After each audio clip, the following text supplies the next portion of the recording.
All right, secrets to case acceptance. This is where we left off. And really, we're getting into more meat and potatoes for you. Because this is really important stuff to talk about. And really, I put this slide in here because I hope you all can kind of see that at this point, this is what I view the doctor's role in exams. Can somebody read that for those in the back? Oh, hang on. Just because you're necessary doesn't mean you're important. That is the role of the doctor in the exam process. Necessary, but hopefully we've established how the team can actually influence the result of the exam far more effectively than the doctor can. Does that make sense? Of course the doctor's an important part. Of course their input's valued, but hopefully the doctor's not having to do much of the selling at all. We want most of that to be done before the doctor gets in the room, and we've kind of established that a little bit, and now we're just going to kind of summarize how to kind of take it the rest of the way. Okay? 65% of all restorative production is referred from the hygiene department. And that's why we focus so much time on the hygienist's role and the hygiene assistant's role and the auxiliary role in this process. It's because a good amount of our production comes from hygiene. Okay? So we do need to be the ones to help advise our patients on the full range of services we have that will benefit them. Is there anything else interfering? The water glass. Is that it? Yeah. Oh, there we go. Good grief. Microphones. We got it now? Oh, the chair. Sorry. I'm like, I don't see a chair blocking the projector. Better? Okay. All right, so that is one of our key roles. And, you guys have all heard me talk about the role of the hygienist as a periodontal therapist, the role of the hygienist as a preventive therapist. But again, we also are kind of a restorative counselor for our patients. And we help them determine, what's the full range of possibilities for you to help you get what you want. Okay, so the old paradigm for case presentation. Ed talked about that a little bit this morning. What were we told we needed to do to get patients to accept treatment? In the past, what do we think? Educate. Educate, educate, educate, right? Over-education was how we thought we would sell dentistry. And I have some really great clips. You guys want to laugh. Go Google ballpark root canal. There's a guy that sets up a dental chair in the middle of a ballpark and does a root canal right there in the middle of the ballpark. And just to hear him describe what he's doing is actually laughable. So the old paradigm for case presentation was this stuff. If we could get life-size models of a tooth and show the patient what happens when the nerve's destroyed, and let's section it, and let's do all that. Are they going to understand what the heck we are talking about when we're going through all of that? But that's what we were taught to do, right? Over-educate the patients. Have the whole drawer full of little example bridges and crowns on the models so the patients can see what we're talking about when we do it. If we're still presenting treatment that way, it could very well be that the purpose of your life is only to serve as a warning to others. Okay? And the whole point with that is if we're still doing case presentation and case acceptance that way and explaining procedures, your patients don't need to know how to do a root canal in order to accept one or in order to have one. They really don't need to know that we actually, flip the bracket table over, draw them a picture of the tooth and the damage that's been done to the nerve, and then we ream the canals. They don't want to know that. All right? So if we're still doing that, we're probably not getting the results that we're looking for still.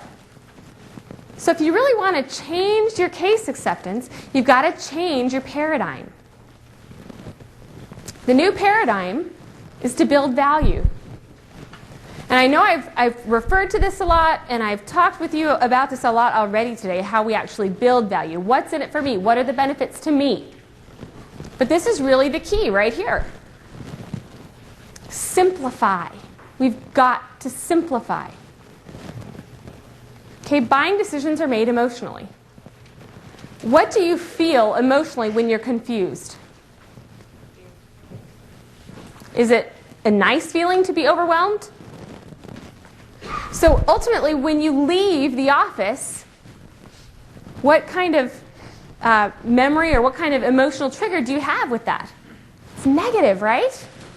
So we don't want to overcomplicate things for our patients.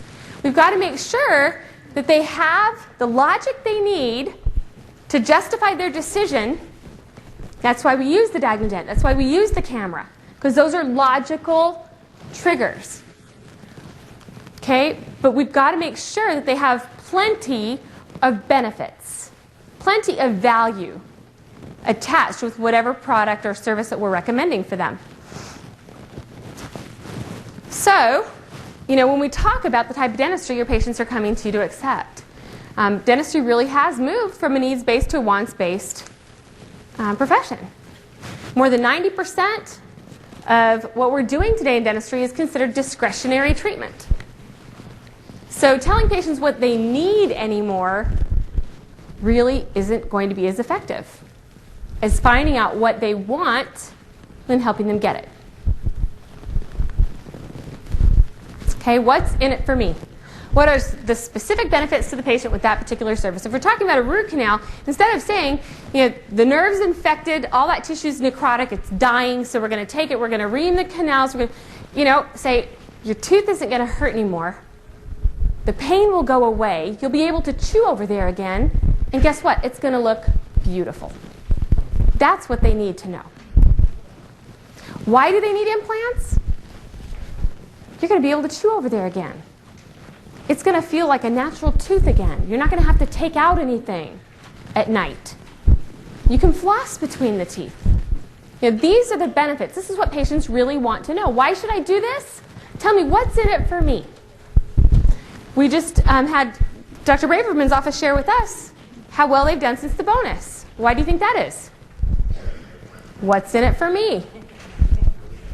Okay, now obviously, when we talk about, it's difficult to list the benefits for every specific procedure here with you, but I think you guys can kind of understand where we're going. Okay? I love this right here. To ride the aesthetic wave, have your patients tell you what they want to change about their smile or about their teeth. This is not a have to do, so my advice is listen to your patients, quit telling them what to do. Find out what they want. Now, of course, we still need to make recommendations when we see problems, right? But again, instead of saying you need to have this root canal because it's infected, why not transition that? If you want to keep your teeth healthy for the rest of your life, this is what I'm going to recommend for you. If we do a root canal, the pain goes away, you can chew over there again, and it's going to look great.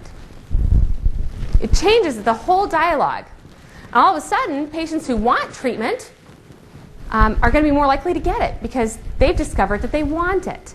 And you know what? They really didn't know that they wanted it before because no one ever told them why they should. No one ever told them why they should want to have this done. No one really ever clarified what was in it for them. Okay, and we've got to really get away from using complicated language. Making complicated things simple is so important.